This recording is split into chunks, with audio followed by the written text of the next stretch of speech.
Hello दोस्तों, HDFC का stock आज 8% से भी ज़्यादा टूटा है। बैंक निफ्टी की बात करें तो बैंक निफ्टी लगभग 2000 पॉइंट से भी ज़्यादा नीचे है और ये होना ऑब्वियस था क्योंकि जो एचडीएफसी का वेटेज है निफ्टी में भी और बैंक निफ्टी में भी, वो दोनों में बहुत ज़्यादा है और इसी की वजह से ये फॉल हमें दोनों इंडाइसेस में देखने को मिला। आगे डिस्कशन वाली चर्चा ये है कि यहाँ से आगे जो है एचडीएफसी बैंक जो है वो कहाँ पे जाएगा और क्या ये जो आज फॉल हुआ है यहाँ से और नीचे जा सकता है या फिर यहाँ से रिकवरी शुरू होगी। तो 3 इंपॉर्टेंट पॉइंट हम यहाँ पे देखेंगे, जिसको देख के आपको भी एक कॉन्फिडेंस आ जाएगा मार्केट पे और एचडीएफसी बैंक पे भी। सबसे पहला जो पॉइंट है यहाँ पे, जो रिजल्ट आया एचडीएफसी का, वो रिजल्ट जो था वो इतना बुरा नहीं था। कंपनी जो है, बैंक जो है, वो अभी भी ग्रो कर रही है, लेकिन जिस स्पीड से वो ग्रो करनी चाहिए थी या फिर मार्केट जो एक्सपेक्ट कर रहा था कि एक स्पीड से जो है एचडीएफसी बैंक ग्रो करेगा, वो स्पीड कहीं ना कहीं जो है थोड़ी बहुत कम होती हुई हमें नजर आ रही है।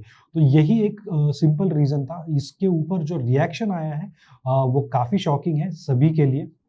लेकिन मैं ये बताना चाहता हूँ वापस एक बार कि ये जो रिजल्ट आया है ये इतना खराब बिल्कुल भी नहीं था जितना स्टॉक मार्केट ने आज इस स्टॉक को जो है वो पीटा है। दूसरी बात, ये जो स्टॉक है वो अभी भी ग्रो कर रहा है, कंपनी अभी भी ग्रो कर रही है, लेकिन उसका स्पीड जो है वो थोड़ा बहुत कम है और ये होना ऑब्वियस है क्योंकि इंटरेस्ट रेट अगर हम देखें तो वो काफ़ी हाई पे चल रहे हैं। बीच में एक जो प्रॉब्लम आया था एचडीएफसी बैंक को कुछ देर के लिए जो है क्रेडिट कार्ड इशू करने के लिए भी जो है बैन किया था, तो वो बैन जो था वो भी अभी उठा है, तो वो कोई प्रॉब्लम नहीं है। यहाँ से आगे जो ग्रोथ आएगी कंपनी की वो बिल्कुल यहाँ से अच्छी आ सकती है, खासकर अगर इंटरेस्ट रेट कम होते हैं तो एक अच्छा खासा जंप जो है वो यहाँ से हमें देखने को मिलता है। दूसरा सबसे बढ़िया जो पॉइंट है जहाँ से जिसकी वजह से मुझे ऐसा लगता है कि ये स्टॉक जो है वो काफ़ी अच्छा करेगा आने वाले पूरे साल में, वो ये है कि अभी जो कंपनी का पी है वो लगभग लोएस्ट पॉइंट पे आ गया है अपने। आप कह सकते हो कि जब ये कोविड का जो क्राइसिस हुआ था 2020 में, तो उस लेवल पे जो है ऑलमोस्ट उसी लेवल पे अभी ये पी जो है वो आके रुका है। तो इससे नीचे जो है एचडीएफसी बैंक जैसे क्वालिटी जो कंपनी है, क्वालिटी जो स्टॉक है, वो इससे नीचे जाना लगभग इम्पॉसिबल लगता है। थोड़ा बहुत मुझे लगता है यहाँ से अभी 4-5% से ज़्यादा डाउनफॉल नहीं नज़र आता क्योंकि ये लोएस्ट पॉइंट पे है पी के हिसाब से अगर हम देखें तो यहाँ से जो है एक और बार जो है रैली ही दिखती है। यहाँ से नीचे जाना स्टॉक बहुत डिफिकल्ट है। तो ये पी का पॉइंट हो गया। थर्ड और सबसे इम्पोर्टेंट और सबसे बड़ा जो पॉइंट है जिसकी वजह से मुझे लगता है कि ये स्टॉक में जो फॉल आया है वो जल्द से जल्द रिकवर होगा और उसका जो रीज़न है वो हम सब लोग हैं, आप, मैं, हमारे जैसे लोग जो हर महीना एसआईपी करते हैं और म्यूचुअल फंड बाय करते हैं, वो सब लोग, क्योंकि हर महीने म्यूचुअल फंड एसआईपी से इंडियन स्टॉक मार्केट में 16,000 करोड़ का इनफ्लो आता है।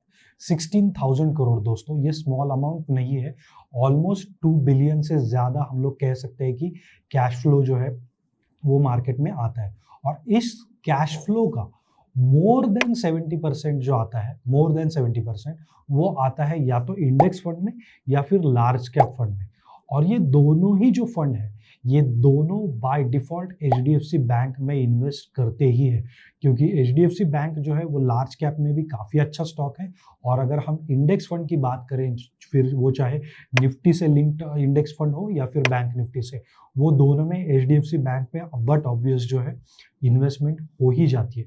तो ये सबसे बड़ा रीज़न है जो मुझे लगता है कि इसकी वजह से जो फ्लो जो रहेगा कैश का इन स्टॉक्स में वो आता ही रहेगा और इसी की वजह से मुझे ऐसा लगता है कि ये फॉल जो है वो ज़्यादा नहीं होगा और अगर होता भी है थोड़ा बहुत तो वो इमीडिएटली रिकवर कर जाएगा, क्योंकि ये जो भी फंड आ रहे हैं एसआईपी के थ्रू ये इसको ज़रूर हेल्प करेंगे ऊपर की तरफ ले जाने में। तो अगर आपके पास अगर ये स्टॉक नहीं था, अगर आपको एक्सपेंसिव लग रहा था, तो this is the good time to aggregate the stocks. और सेबी रेगुलेशन के हिसाब से मैं एक डिस्क्लोजर देना चाहूँगा, मेरी बहुत बड़ी पोजीशन है एचडीएफसी बैंक में, तो जो भी आप डिसीजन लेंगे अपना रिस्क एपेटाइट देख के और अपने फाइनेंशियल एडवाइजर के साथ बात करके ही जो है अपना फाइनल डिसीजन ले। ऐसे ही इंफॉर्मेटिव वीडियोस देखने के लिए चैनल को लाइक सब्सक्राइब जरूर कीजिए। थैंक यू सो मच, मिलते हैं अगले वीडियो।